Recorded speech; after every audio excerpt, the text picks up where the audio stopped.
तपस्विनी जनक दुलारी मैया की।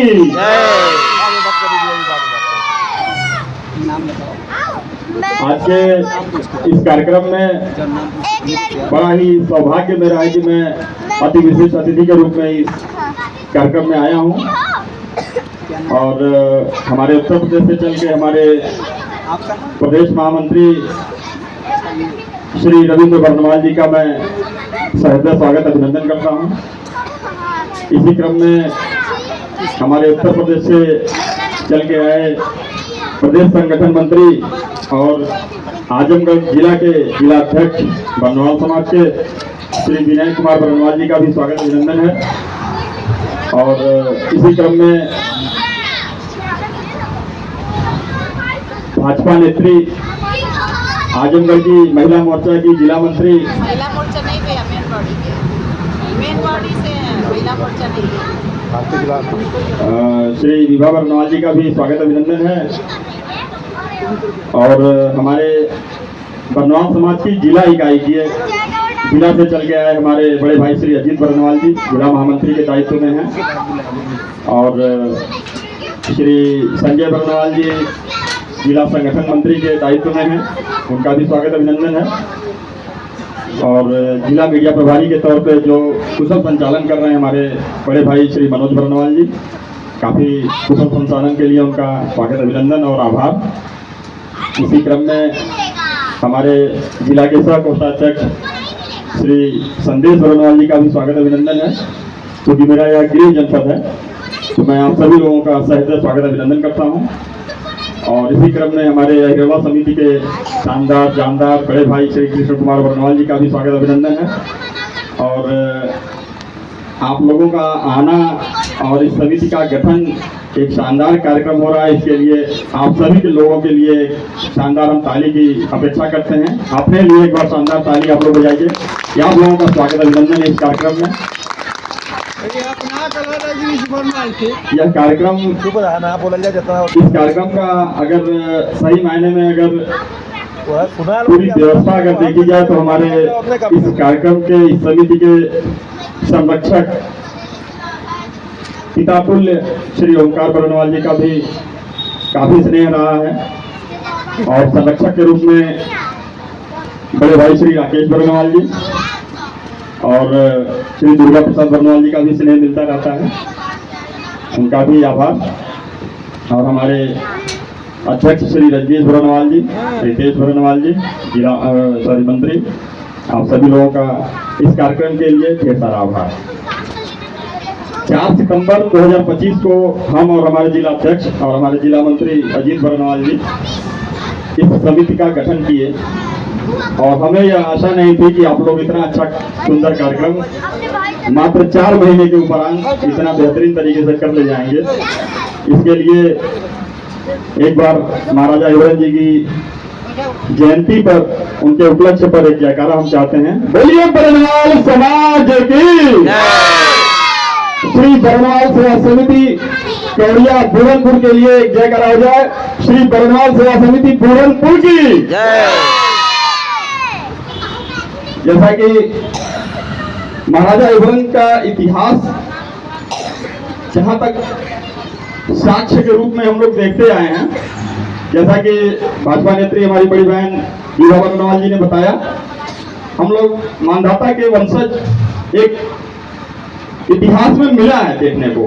किंतु जो साक्ष्य हमारे पास जो सामने मौजूद है बुलंदशहर में, मैं उसमें थोड़ा सा प्रकाश डालूंगा। बुलंदशहर पहले ही नहीं पड़ा, उसका नाम बरन था और बरन के राजा एक समृद्ध राज्य के रूप में महाराजा हिरण के वंशज आगे के, क्योंकि महाराजा हिरण का जो काल क्षेत्र था वो काफी पहले का, ईसा पूर्व के पहले का आता है। लेकिन मैं वो चीज बताना चाहूंगा कि जो रुद्रपाल राजा हमारे बर्नवाल समाज के थे, 987 ईस्वी की यह घटना मैं बता रहा हूं आप लोगों को, क्योंकि बर्नवाल समाज के सबसे आखिरी राजा रुद्रपाल हुए, यह इतिहास में साक्ष्य रूप में लिख रहा है। क्योंकि हम लोग शुरू से ही अवधेयगढ़ के कहे गए हैं और एक शानदार हमारे आजमगढ़ की धरती के लेखक हैं राहुल संस्कृतायन जी, उनकी एक किताब है अथा तो घुमक्कड़ जिज्ञासा, आप लोग पढ़ना चाहेंगे उसमें पढ़ेंगे। उसमें उन्होंने साफ शब्दों में लिखा है कि बरनवाल यौधेय गढ़ के एक प्रवर्तक महाराजा हिवरत के वंशज हैं। क्योंकि यौधेय गढ़ हम लोग क्यों कहे जाते हैं, हम लोगों को व्यवसाय आज अच्छा लगता है, लेकिन किसी समय में हम क्षत्रिय कहे जाते थे, किसी समय में हमें युद्ध समझ में आता था कि हम किसी तरह से कंप्रोमाइज करने वालों में से नहीं थे कि चलो भाई हम हार मान लेते हैं, जाने दो आप जाइए, नहीं हम युद्ध करेंगे। हम उसी वंश के खिलाड़ी हैं, उसी वंश के जो है आगे चले आ रहे हैं। और मुझे बड़ी तकलीफ होती है बताने में कि जब हम अपने ही समाज में लोगों से जाके कहते हैं कि भैया हमारे समाज का कार्यक्रम, लोग कहते हैं भैया हमारे पास समय नहीं है। बड़ी तकलीफ होती है। किसी से युद्ध लड़ने के लिए हम लोग नहीं कहते हैं, लेकिन समाज में कार्यक्रम में आने के लिए कहते हैं तो लोगों के पास समय नहीं रहता है। और यह समझ लीजिए कि अगर प्रदेश का कार्यकर्ता आपके बीच में अगर आकर के खड़ा है, ये बहुत बड़ी व्यवस्था, यह त्याग है कि एक तरफ परिवार, एक तरफ व्यापार, उसके साथ साथ एक समाज। इस समाज के लिए लोग मर मिटते हैं। उस समाज के लिए लोगों की इस तरह की उदासीनता देख करके काफी तकलीफ होती है कि लोग कहते हैं भैया मेरे पास समय नहीं है, ये सब फालतू लोगों का काम है। जिस दिन उस समाज की आवश्यकता पड़ती है, चार लोगों की आवश्यकता पड़ जाती है, तो उनके समझ में आता है कि यार हमारे पास तो चार आदमी नहीं मिल पा रहे हैं, हमारे पास समाज कहाँ गया, हमारे समाज। कुछ लोगों की शिकायत यहाँ तक आ जाती है भैया समाज हमारे लिए क्या किया है। ऐसा कुछ भी नहीं है। समाज के लिए पहले आप योगदान दीजिए, आप समाज के लिए खड़े होने का ढंग सीखिए। आप समाज के लिए बीच में खड़े हो जाइए, भैया मैं समाज का आदमी हूं, मैं समाज के लिए खड़ा, बताइए क्या मेरा काम है। अपने आप समाज आपके साथ खड़ा हो जाएगा।